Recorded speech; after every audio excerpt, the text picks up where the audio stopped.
Without further ado, my friends, some of you got to know this man already. He's an amazing, amazing human, somebody I've looked up to my entire time since I've met him 3-4 years ago at a Brendan Burchard event. And somebody we've been able to follow each other on social media, and really I just have a lot of love in my heart for this man. I know his goodness. I know how an amazing person he is. Let's give it up for Jeff Griffin.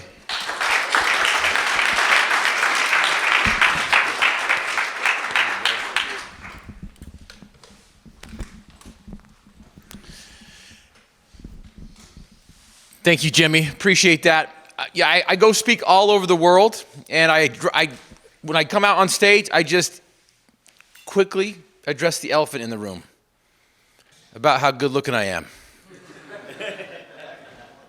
I'm totally joking. I know I'm not, so I can say that. But I did go from 6'1" to 4'7". And there is an elephant in the room that we're going to address, right? But because I went from 6'1" to 4'7", I see things different. And I've learned that different isn't always better, but better is always different. And so if we want to make things better, we're going to have to think different. Absolutely. And before I start, I just want to say that there is power in organized effort. So Jimmy Rex, where are you? Thank you for organizing this group of men. Can we give Jimmy a round of applause there?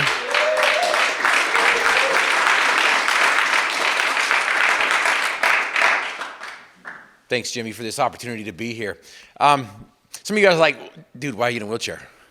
You're like, address the elephant already about how good looking I am.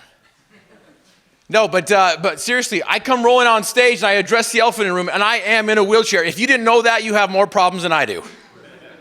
Some of you guys don't know if you should laugh at that, or you're like, can we laugh at that, or should I cry, man? I don't know. Is he feeling sorry for himself? No, but if you don't recognize that, you have more problems than I do. But yes, I am in a wheelchair. I come rolling out on the stage, and I'm like, hey, listen, I may be physically paralyzed, but I believe most of us, if not all of us, are paralyzed from the demons of doubt, fear, and complacency. And that can be hidden much easier than a guy in a wheelchair. So before I begin, I'm just going to ask you a little favor, a little invitation here, a little favor. And that is, I'm going to ask you a few questions. And if these questions pertain to you, would you please stand up? Question number 1. Stand up if you've ever experienced the demons of doubt, fear, and complacency in your life. Oh, wow, that was quick. I did this for a middle school before. I asked that question, they all look at each other like, I ain't standing up. No way, this was quick. It's like, yeah, bam, absolutely. Now remain standing or stay standing if you're not up yet. I can't see in the back now. That's okay. If you struggle to find the fuel to refuel the fire of desire, stay standing and remain standing if you have ever, the methods you've used to motivate yourself have fallen flat on your face, if not short of expectations. And last but certainly not least, stand up or remain standing if you or others have placed limits on your dreams. Now I want you to look to the right. I want you to look to the left. I want you to look behind you.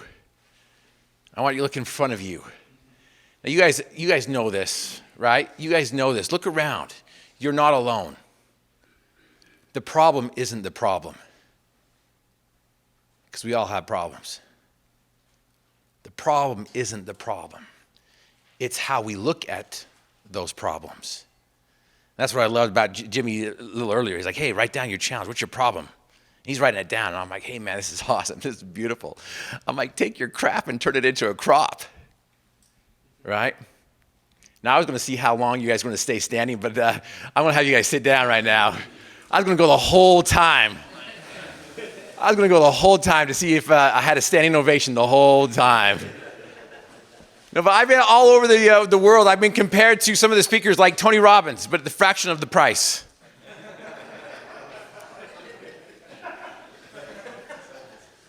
I've been compared to David Goggins without the mouth. Some people have told me that I'm as inspirational as John Maxwell. But here's the truth, and here's the thing. They are them, and I am me. And I know that my message is not for the whole world. I like to think it is. I'm like, the whole world needs to hear this message. But I'm not them. And I hope and pray that what I have to share with you guys tonight in this short amount of time may touch somebody here in this room, may touch their heart, may change their lives, may help them see things different so it can become better. Had the opportunity, before I share that, the opportunity that I had in Sweden, I want you guys to understand that every man will have that opportunity where he is figuratively tapped on the shoulder and offered a special thing unique to him and fitted to his talents. What a tragedy if that moment finds him unprepared or unqualified for the work which would be his finest hour. Can you see behind you? Can you look back in your life and see those times, those opportunities where you have been tapped on the shoulder for greatness, for the finest hour, and you were unprepared? You know, the one that pops up in my mind is when I was a teenager, when that girl that I really wanted to ask out, man, I had that opportunity. I'm like, yeah.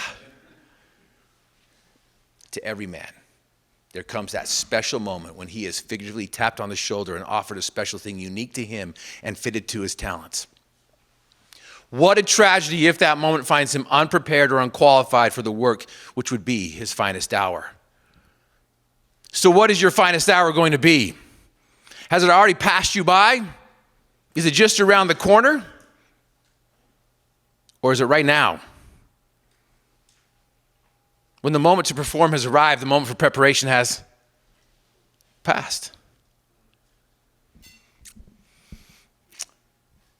I was in Sweden. I was invited by Lars Erik Unestål. You guys have heard of Dean Graziosi and Simon Sinek and Tony Robbins and all these gurus, right? These motivational gurus. But before they existed, Lars Erik Unestål, he's like the pioneer of mind training. And he had the 8th World Congress of Mind Training out there in Sweden. And he is the president of the psychology department out there at the University of Obrero.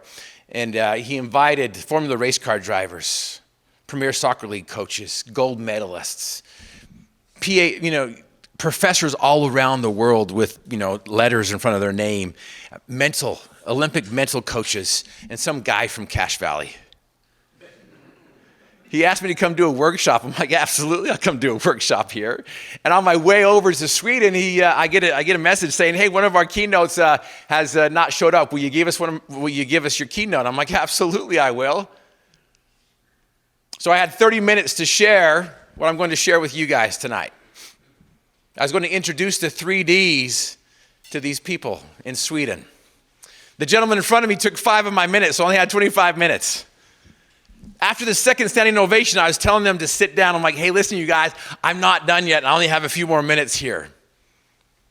At the end of my speech, Lars Erik Unestål was looking at me eye to eye. I'm looking at him, and a tear is streaming down his cheek.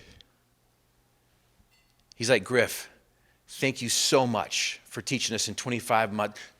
Thank you so much for showing us in 25 minutes what I've been trying to teach these last 40 years. There's a gentleman in the audience named Michel Gagné. He is the mental coach for the Olympic team in Canada. Malaysia hired him in 2014 or 15.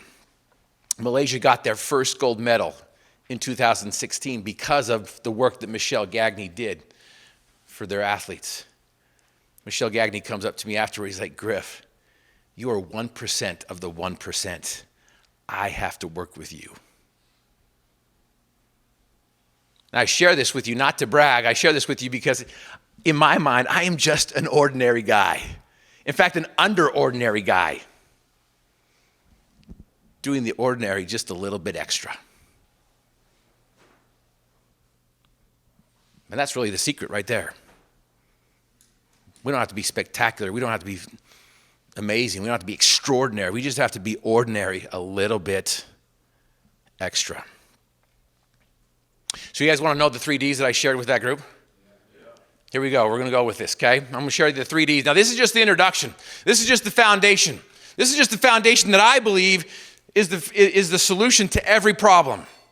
And remember, you guys, the problem isn't the problem because we all have problems. Every problem under the sun has a solution or it has none. If there be one, hurry and find it. If there be none, never mind it. Unfortunately, we as human beings, we tend to focus on the problem, and that's all we focus on. We are so good at explaining the problem. Hey, man, this is my problem. Let me tell you my problem. And we don't spend enough time on the solution. But there are solutions to our problems.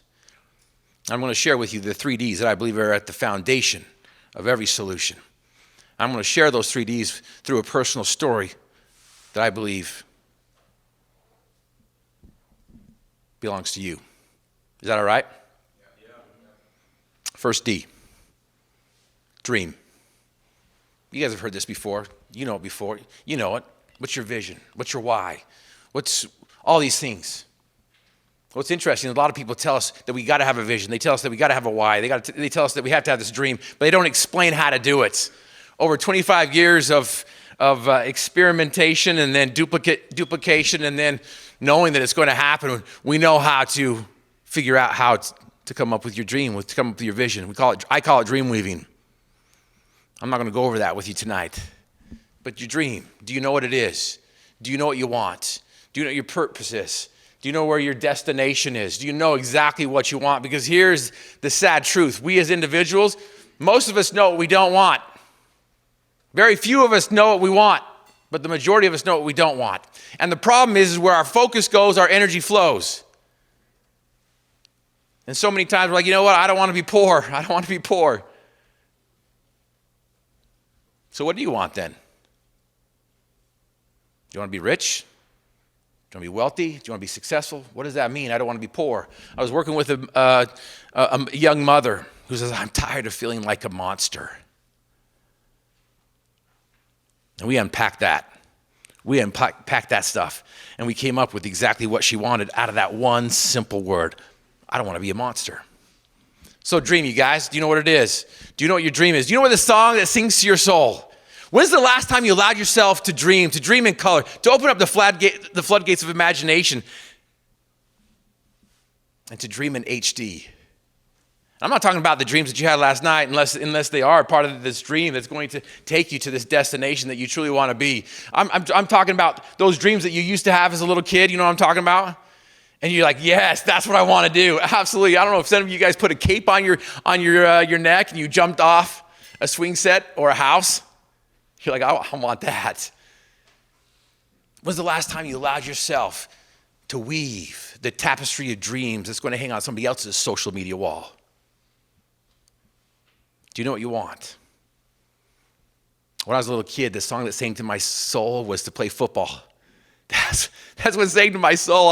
I just loved football. I dreamt about playing on the big stage. I grew up in northern Utah in Cache Valley, and I wanted to play for a school down south where they breed them to hate them up there. This university was pumping out All-American quarterbacks, and I was a receiver, and I wanted to go make catch after catch with this next All-American quarterback down at BYU. Now, I remember having the courage to tell somebody my dream, and guess what they did? They laughed at me, and they gave me every single reason why I couldn't play football in college. Like, Griff, you can't play football in college because you're too short. Some people are like, you can't play football in college because you're too slow. Others said, you can't play football in college because you're too white. Too short, too slow, too white. I'm like, okay. Fortunately for me, I didn't understand that we as human beings, we base other people's possibilities on our limitations. Or better yet, other people base our possibilities on their limitations. We reject what we don't understand, and we base our possibilities on what we know. So we'll never be able to know our power and potential unless we take those steps into the darkness long before we ever see the end. If we want to find the simplicity on the far side of complexity, we're going to have to do some things better. Those processes, those procedures, I call them holy habits and righteous routines. And we're not going to get into those right now. But the first thing that I'm going to invite you guys to do is to eliminate that word, I can't. I can't.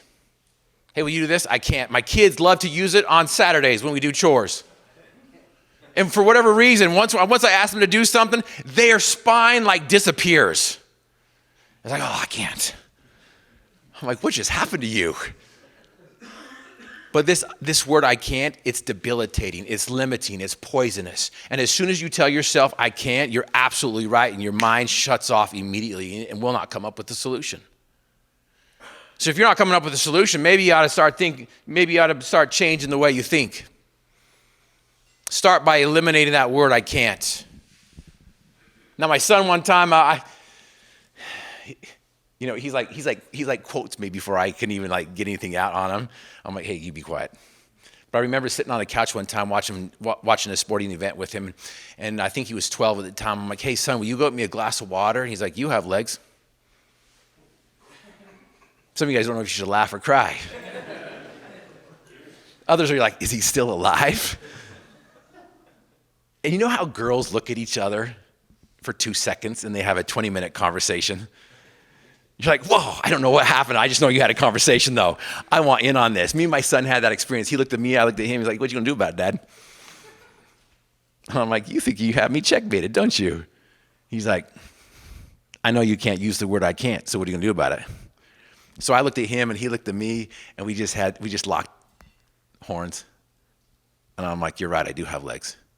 Go get me a glass of water. And he went and got me a glass of water. This word I can't, get rid of it. I think John Assaraf says that by the time we're 17 years old, we hear that word 150,000 times compared to I can. Fortunately for me, I didn't understand that as a little kid. All I knew is I had a song inside my soul that I wanted to go play football in college. Now, I know that your dream may not be to play football in college. Maybe you guys are like, you're has-beens. It's too old. It's past your time. Maybe that time you've been tapped on the shoulder, right? But I do know this. If football is not your dream, I do know that you do have a dream that sings to your soul. Start listening to it. Start orchestrating that song to where others can hear the music that you hear. Fortunately for me, I didn't understand that. I didn't know that. I carried a ball with me everywhere I went. I played it in the springtime. I played it in the summertime. I played it in the winter and drew it plays on my chest. I'm like, see that patch of powder? Throw it over there. I slow down on purpose just so I can lay out for it and just hit the powder and come up with a big, huge smile on my face. And I'm like, let's run it again. My senior year, I came home from practice. My little brother's at this door. He's jumping up and down. He's like, it's here, it's here. I'm like, what's here? It's here. I go inside. 3 steps to the table, boom. On the table is a letter with the embossed helmet of the school that I wanted to go to. Just to make sure I wasn't dreaming, I touched the embossed helmet. My brother's like, open up the envelope. I open up the envelope. I pull out the letter, and there's a letter from that legendary Hall of Fame coach, Lavelle Edwards, inviting me, the short, slow white guy, to come play for him. Now, somebody yelled out one time, like, everybody at BYU is short, slow, and white. I'm like, don't be a hater. Not wrong. Absolutely. Where'd you play? Weber.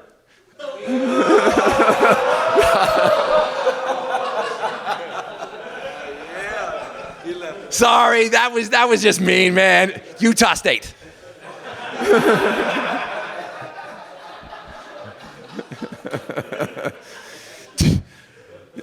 You're probably thinking, bro, if you were in a wheelchair, I'd put you in a wheelchair right now.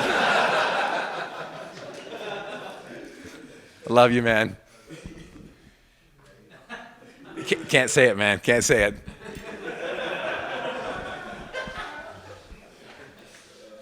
Where was I, man? I don't even know where I am. No, I'm just kidding. Absolutely. I know exactly. Slow white guy, right? So there I am. I have this letter from Lavelle Edwards. And I'm like, yes, absolutely. Now, you guys, I went to school and I tasted the sweetness of success. I played 2 downs. I played 2 downs. I got to know what it would be like to be on the first team. Not to just be in the stadium, not to just be in the stands, but to be on the sideline and to hear the sights and to hear the sounds. And not just to be on the sidelines, but to be on the field where you get to smell it and you get to experience it. As successful leaders and leaders of success, our job isn't just to get them to the stadium. As leaders of success and successful leaders, our job is not just to get them to the stadium, but down off the stands and onto the sideline, to put a jersey on their back. And it's not just to get a jersey on their back, but to get them into the game called life. Are you barely breathing and calling it a life?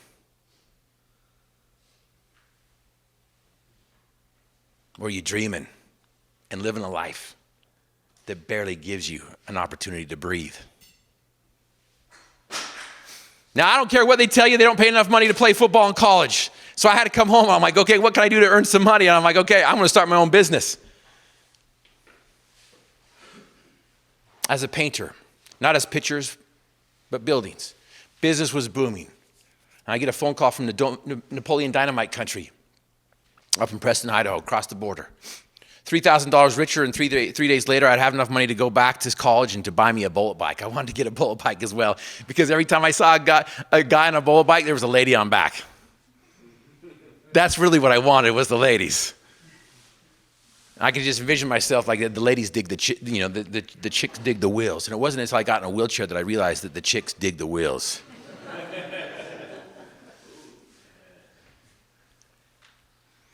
I go get my buddy, put the equipment in the back of my truck, and we head up to Idaho. We hit the Utah-Idaho border, and there's road construction. There's bumper-to-bumper traffic. And so I'm like, there's this many people in Idaho?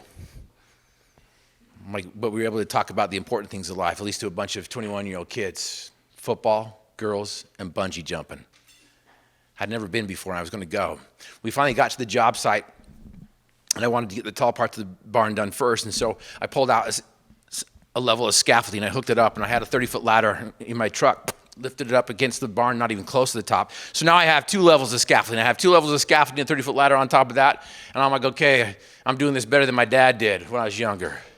I asked my buddy to get up there to hold the ladder. He gets up there. I know he's afraid of heights, and he's up there, and he's shaking, and the ladder's rattling. I'm thinking to myself, you shouldn't be up here. But what could go wrong? So I get up on the scaffolding and start climbing up the ladder. Halfway up the ladder, I yelled down to my buddy. I'm like, hey, Doug, we relate this to life, to business, step by step, precept upon precept. He's like, shut up, Griff, stop preaching to me. I'm like, sorry. I get to the top, not quite to the top, but I figured my sprayer could get there. Pulled my hand up above my head, and I pulled down on that lever, and the paint just dribbles out. The pressure wasn't on. So I get down on the ground. My buddy's able to breathe for the first time. I go over, adjust the sprayer, make sure that it works. I get back up on the scaffolding, lift the ladder 1 notch higher so I could get the top done and not come back down until I'm finished. I get halfway up the ladder, and halfway up the ladder, my buddy yells up to me. He's like, hey, Griff, I know how excited you are to go bungee jumping tonight, but I want to remind you that you don't have a cord. To get back at him, I'm like, shut up, Doug, stop preaching to me. This time I'm at the top. This time I can reach. This time I'm not coming back down until the job is complete. So I lift my hand above my head, and I'm about to begin this job when that infamous feeling that you guys have all felt before when you're leaning back on your chair in grade school and your teacher tells you not to, and you're like, what could go wrong? Where your stomach up to your mouth and pull down your legs and at your stomach again. You know what I'm talking about? I felt that feeling, and I dropped the sprayer, and I'm like, oh, shoot. I think I said shoot. Let's just say I said shoot. Drop the sprayer, scaffolding ladder, slip out from underneath me, and I'm dropping down. The top of the barn was some loft doors. There was a 1-inch gap, and I reached my thumb into that gap to hold on to it. All I did was just pull my thumb out and flay the top part of my thumb off. As the ladder and scaffolding is creating the big pile of scrap metal down below, I come down, and there's a 1-inch ledge, and that's my only safety latch. Now, I don't know if you guys ever been there before, where you're like, you know what, I'll just figure it out when I get there. Have you done that? Is that your problem-solving skills in the past? I'll just figure it out when I get there. I'm just going to do it. Now, remember, when the moment to perform has arrived, the moment for preparation has passed. I'm like, I didn't prepare for this moment. And that was my only safety latch. That was the only thing I had left was that 1-inch gap, that 1-inch ledge. Now, I don't know if you guys have done business that way, where you're just holding on to a 1-inch ledge. You're like, I got this. That was my only solution. So I reached out there and grabbed onto that ledge, and I held onto my fingertips, and I just grabbed onto it, and I dug my fingernails in there. And in my mind, I'm like, if I can hold on long enough for my buddy to put the scaffolding back up and the ladder back up, I'll be okay. Because of the pull of gravity and the weight of my body, it caused my fingers to pop off. The ledge, not my hands. You should have seen some of your faces. Some of you are like, oh my gosh. I was like, they look so real.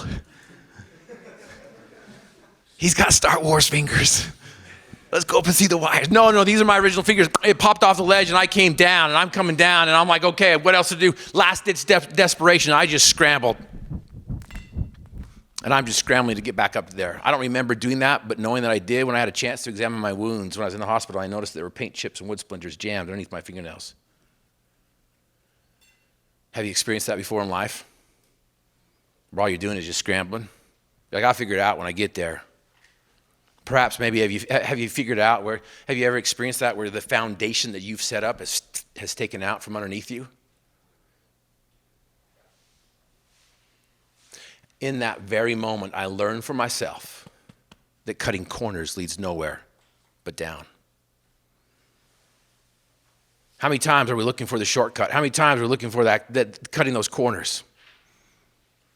Cutting corners leads nowhere but down. Now, I hadn't hit the ground yet, and it wasn't over yet. And so I'm like, okay, I'm doing this. I got one more idea that popped into my mind, and that was stop, drop, and roll. Now, I get that is a fire drill. I didn't land on my head, but I'm going to do the same thing. I'm going to stop, I'm going to drop, I'm going to roll. I had practiced it hundreds of times on the trampoline with my brothers sending me into the air. So as soon as I looked at that, as soon as that thought came to my mind, I looked down at the ground to gauge myself. And I looked down to gauge myself so I could break my foul. And I hit straight-legged. Stuck the landing perfect if I was a gymnast. I wasn't. I was a painter.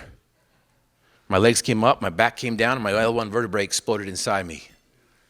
The pain was excruciating. As I crumbled to the ground, I reached down to alleviate the pain with my hands because it felt like an underground cavernous explosion had just gone off in my body and coursed down my legs, down my arms, down my fingertips and toes. I reached down and grabbed onto my leg to alleviate the pain, and my hand could feel my legs, but my legs could not feel my hands.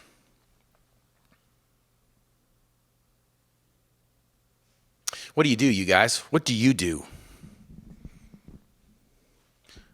when you're dealt a difficult situation? What do you do when you experience a major challenge or a difficult setback? What's your MO? Have you ever heard that you're going to rise to the occasion? Bunch of crap. I believe you default to what's comfortable. So what do? When the moment to perform has arrived, the moment for preparation has passed. I hadn't prepared for this.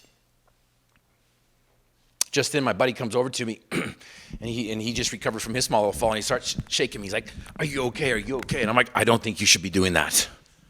I remember looking up to my buddy and voicing my concerns, my fears for the first time out loud. I remember looking him in his eyes and saying, "Doug, I think I'm paralyzed. Go call the ambulance." I'd just fallen 40 feet. My dreams of playing football, done. My dreams of being on a motorcycle with a lady on back, over. I'm lying next to an unpainted barn, a job incomplete, wondering what's next. I couldn't roll over. I couldn't feel. I didn't know exactly what had happened to me yet at that moment. Now, if you guys don't mind, I'd like to read the experience that I got when I got to the hospital. The doctor came in with the results. The look on his face said it all. "Jeff," he began, "your L1 vertebrae has been shattered." He continued as a professional should. "It exploded from the force of the fall, damaging your spinal cord. Without letting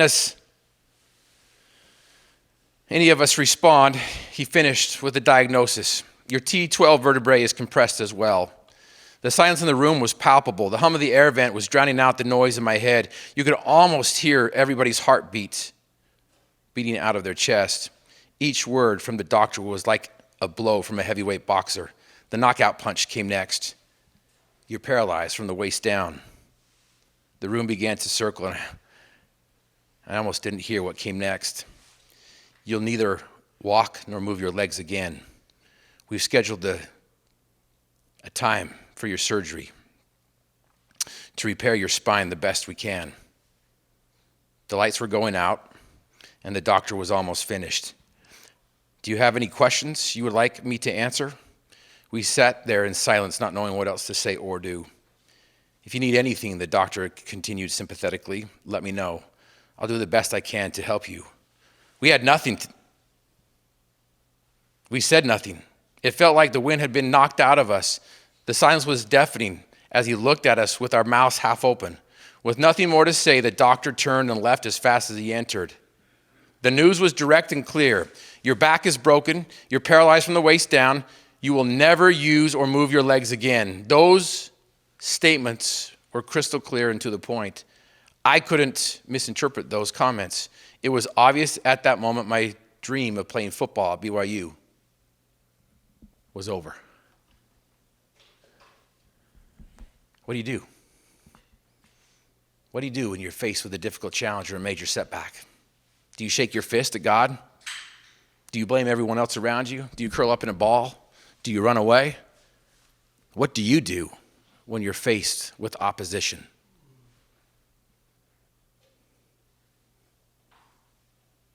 I love the law of harvest. Have you heard of it? Law of the harvest is beautiful. What you plant is what you get. And what's interesting here is fruit is true to its nature. If I apply pressure to a fruit, what comes out? Juice. If I apply pressure to an apple, what comes out? If I apply pressure to an apple, what comes out? Apple juice. If I apply pressure to a pineapple, what comes out? Pineapple juice. If I apply pressure to a pear, what comes out? Pear juice. If I apply pressure to a human, what comes out? Human juice. No, if I apply pressure to a human, what comes out is what I put in. And if you guys don't like what's coming out, then maybe it's time to change what you're putting in.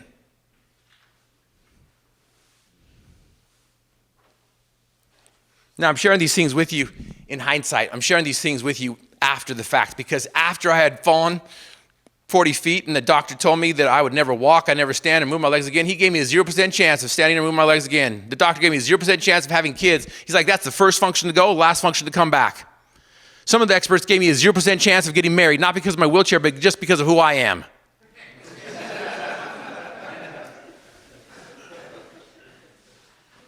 Now, this is hindsight, right? But I entered that syrupy sauna, sticky sauna of self-pity when I got that news. I'm like, okay, now what?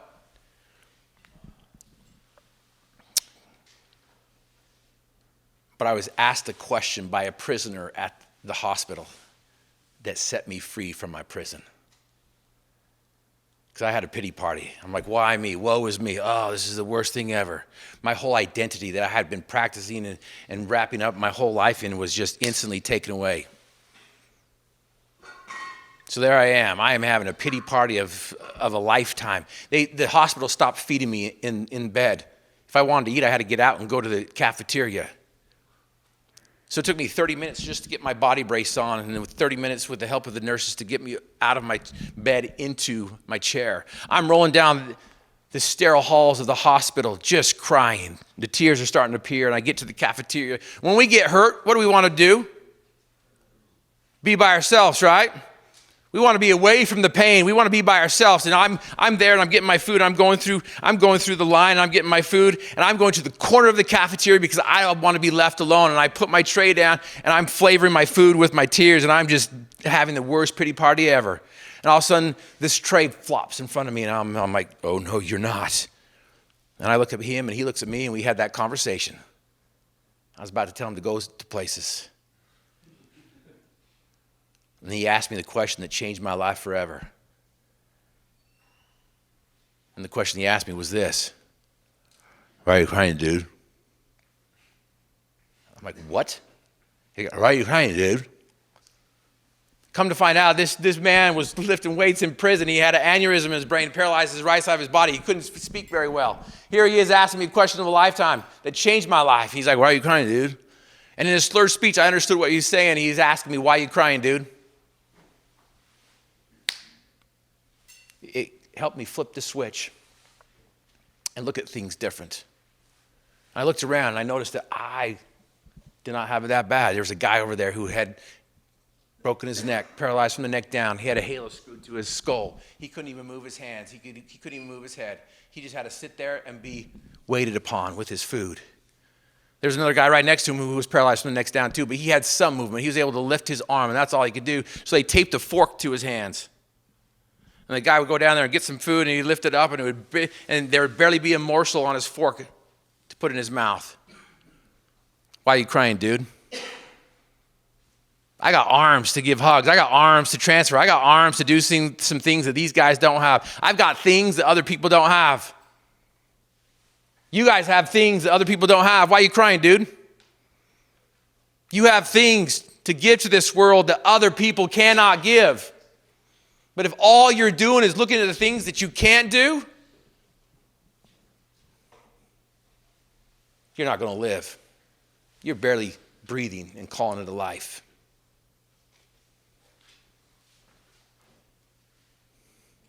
Snap me out of my pity party. I'm like, I'm going to dream new dreams. I'm going to live life to the fullest. I'm going to live life in HD. I'm going to live life like no other. Guess what my new dream was? Olympics. I love it. My new dream was to walk again. I'm like, I had no idea about the Olympics. I'm like, I just want to walk out of here. I'm like, that's my new dream. I went and told the doctor my dream. I'm like, Doc, I'm going to walk out of here. Guess what the doctor did? He laughed at me in a professional way. He pointed his finger at my chest. He's like, Griff, it's impossible. I love the quote from Muhammad Ali that says, impossible is just a big word thrown around by small men who find it easier to live in the world they've been given than to explore the power they have to change. Impossible is temporary. Impossible is nothing. What are you telling yourself that it's impossible? So I went and told the therapist, I'm ready to walk. She's like, let's go. 30 minutes later, I'm out of my bed. We go down to the therapy room, and she put some braces on my legs. I called them my Forrest Gump legs, and my friends would come to the hospital like, run, Griffin, run. I'm like, you guys better run. And she rolled me up to the parallel bars, and I got to the parallel bars, and she's like, okay, stand up. And so I grabbed onto the parallel bars, and I'm trying to hoist myself up, and I'm just shaking, and I'm just having a difficult time to get into a standing position because I can't even use my legs. She's behind me. She's lifting me up from behind. And between the two of us, we were able to get into a standing position after 5 minutes. At the end of the parallel bars was a mirror, and I could see myself in the mirror, and the therapist is like, okay, Griff, walk. I'm like, okay, I think I can. I thought I could. Nothing. Then I started to move. I started to move down the parallel bars. I looked down, and there's the therapist grabbing my leg. She's lifting it up. She's pulling it forward. She's placing it down. She's grabbing my leg. She's lifting it up. She's pulling it forward. She's placing it down. She did that the whole way there. By the time we got to the end of the parallel bars, I'm sweating. She's sweating. Sorry, she's glistening. Women don't sweat. And I get to the edge of the parallel bars, and there's my chair, and I collapse in my chair, and I'm like, oh, maybe I don't want to walk. It's too hard. I get back to my bed, and I get into my bed, and I flip the switch. I remember my destination. I remember my dream. I remember what I want to do. I remember what I believe is possible. I remember this song that sings into my soul. And I have to flip the switch and adjust my attitude. Attitude determines altitude. You guys have heard that before 100 times, but I am 100% convinced that attitude determines altitude. What we do with our attitude determines our altitude and how high we're willing to fly. But we're not going to rise to the occasion unless we're doing something. There's some processes in place that we need to do, that we need to be there. Now, you guys, that leads me to the second D, and that is desire. We've got to work on our desire that matches up with our dreams. And we can teach that. We can train that.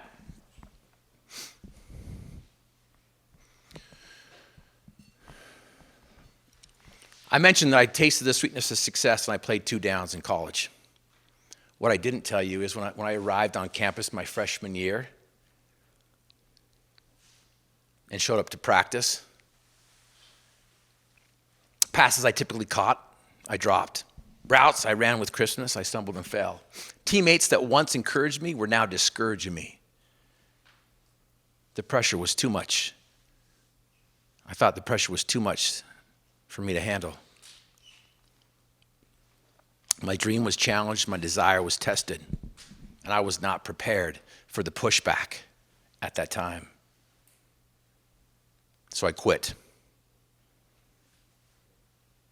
To make matters worse, I called my parents up and said, Mom and Dad, I got cut. I lied to my parents. I tried to save face. Have you done that before? Trying to save face? I'm like, Mom and Dad, I got cut. I lied. To this day, looking back, it causes me some discomfort to remember that moment where I not only lied to my parents, but I quit on my dreams. So gentlemen, my question to you is, when are we going to stop lying to ourselves?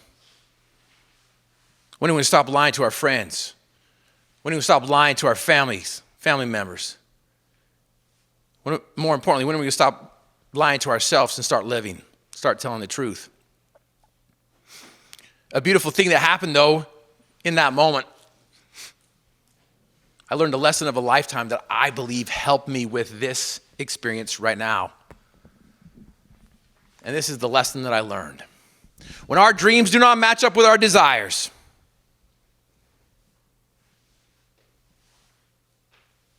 when our dreams do not match up with our desires, we allow the demons of doubt, fear, and complacency creep in and paralyze us with a debilitating darkness, which causes us to quit on our family, to quit on our job, to quit on our friends, to quit on life, to quit on our dreams. So if we want to be successful leaders and leaders of success, we're going to have to develop that desire that is burning, that is desperate, because of the consistent and competing and constant competing desires that constantly creep in. It took me 2 years to discover how to develop that desire. Hopefully it'll only take you minutes, if not seconds. And this is what I discovered. It's called the possibility principle. The possibility principle is based off of Ralph Waldo Emerson's quote. Ralph Waldo Emerson said this: that which we persist in doing becomes easier for us to do, period. Reading is reading, writing is writing. Arithmetic is arithmetic, even if you have dyslexia like myself.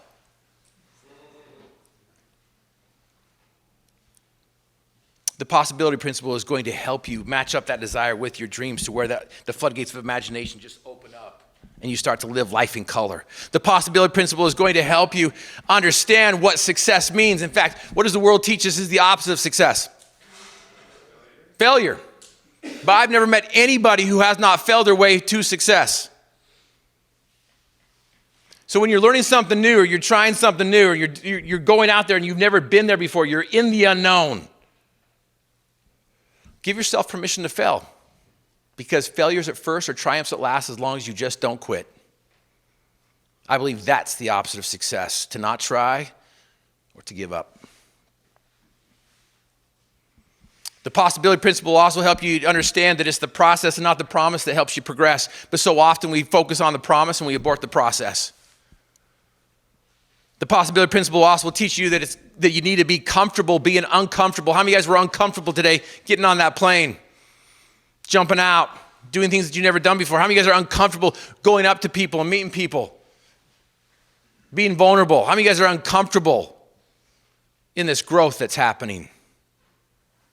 Here's the beauty, though. The strength is in the struggle. We all know that. But do we allow ourselves to be stretched? We find the motivation in the challenge. And so if we're eliminating these challenges and these problems in front of us, then we're eliminating the motivation as well.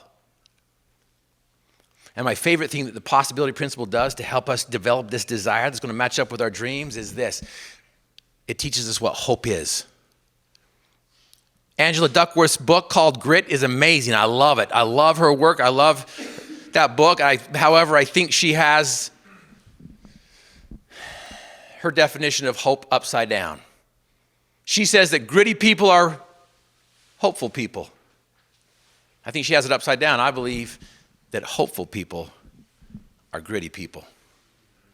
And to me, hope is the ability to reach out to the future and grab onto your dreams and bring it back to the present in spite of your past, in spite of your setbacks, in spite of your challenges, in spite of your failures, in spite of all those things that you've done to get yourself to here in order to get you to there. Hope is the ability to reach out to the future and grab onto your dreams and bring it back to the present in spite of the past. First D. Dream. Do you know what it is? Second D. Desire. Is it desperate? Is it deliberate? Are you developing it? Do you know how to? We know how to do this. We truly do. The last D is what? Do.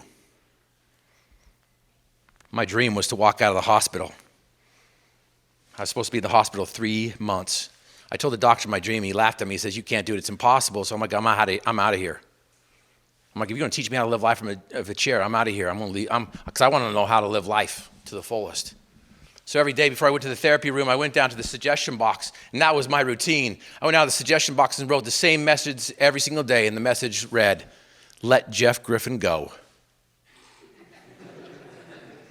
It was overflowing with the messages. They let me out 1 month early. There was everyone there but the band.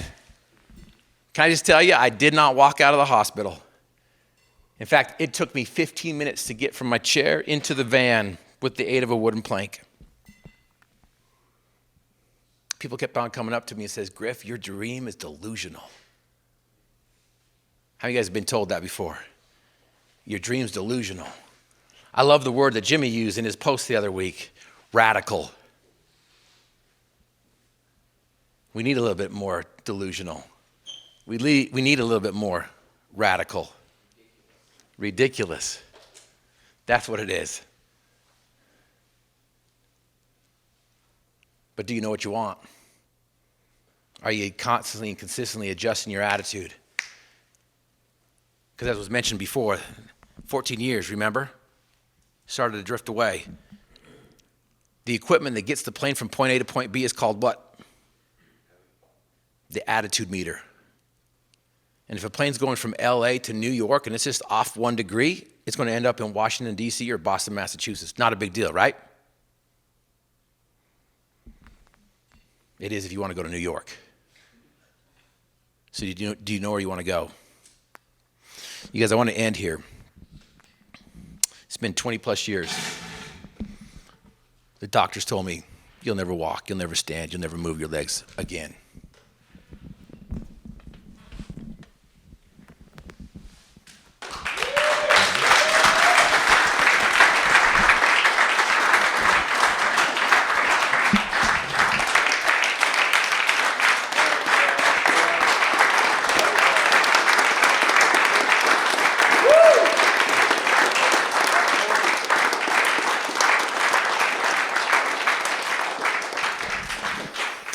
You guys look good from this angle. Jimmy, can you do me a favor? Yep. Will you go stand over there by that speaker there? The first D is dream. The second dream is desire. The third D is do. I love what Vince Lombardi says. He says, man cannot dream himself into character. He must hammer and forge one for himself. We can sit back and desire all we want. We can sit back and develop a dream that's just amazing. But if we're not doing, then we're not doing anything. But there was nothing I could do 27 years ago. I couldn't move my legs. It took me 30 minutes to get out of the bed. But what I could do is this. I could go down to the front of the hospital. I could take my Calvin and Hobbes book, and I could read it and laugh a little bit. Because I needed a little bit of laughter in my life. And I could go down in my chair, and I would do what I could do. We can focus on what we can do, or we can focus on what we can't do. And what I could do is I could do exercises with my mind where I'm exercising. I'm doing leg extensions, leg squats, to the point where I'm physically sweating. All at the same time trying to diagnose everyone else's problem as they're going into the hospital. I'm like physical, social, mental. As they're double taking and looking at me and like, mental. We can focus on what we can do, or we can focus on what we can't do. Even if we can't do it, we can start doing it in our minds. Can you see it? Have you done it? Are you doing it? Some of the heaviest lifting that I've ever done is between the ears. That is some of the heaviest lifting I've ever done. 1 year I'm going to walk. 1 year came and went. 2 years I'm going to walk. 2 years came and went. My grandmother lived with us in a walker.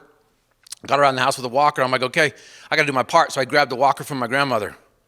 She was sitting down at the time. I grabbed the walker, and what I could do is I could lift my hip. I could drag it forward.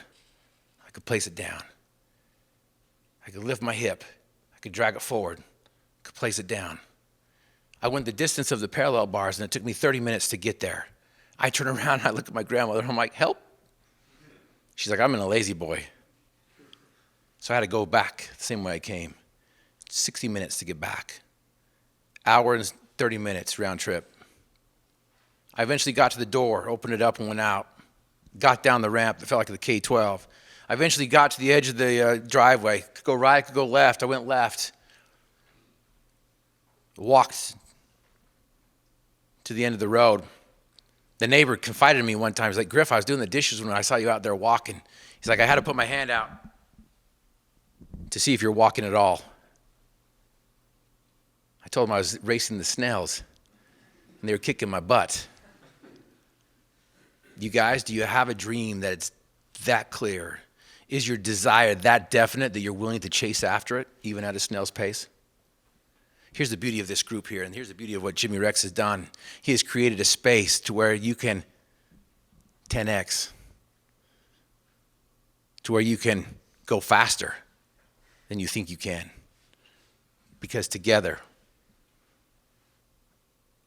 everyone achieves more. And that's what team really does mean. Now, you guys, I know that you guys can smell the food, and you guys need to get there, and we need to eat. I want to end with this, though.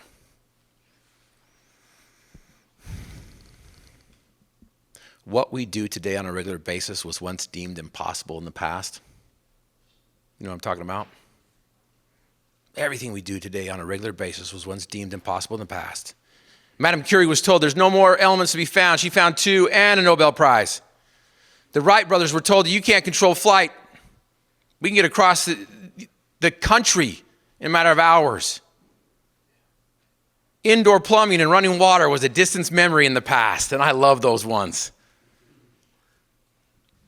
What we do today on a regular basis was once deemed impossible in the past. So my question to you now, are you ready and willing to take the steps necessary to change your present to improve your future? There's a casual way and a careful way. Which way are you ready to take?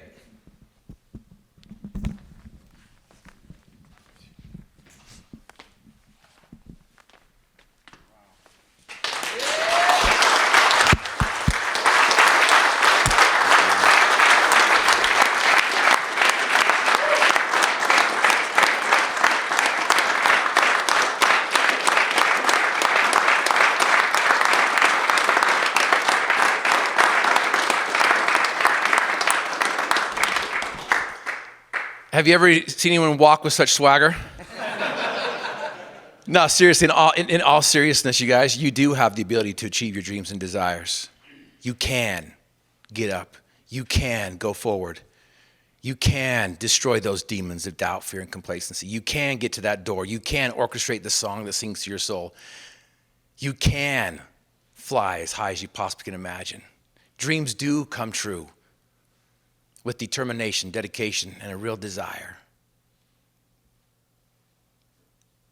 Attitude determines altitude. A journey of 1,000 miles begins with one step. So take that step and fly as high as you possibly can imagine. Impossible? I'm possible.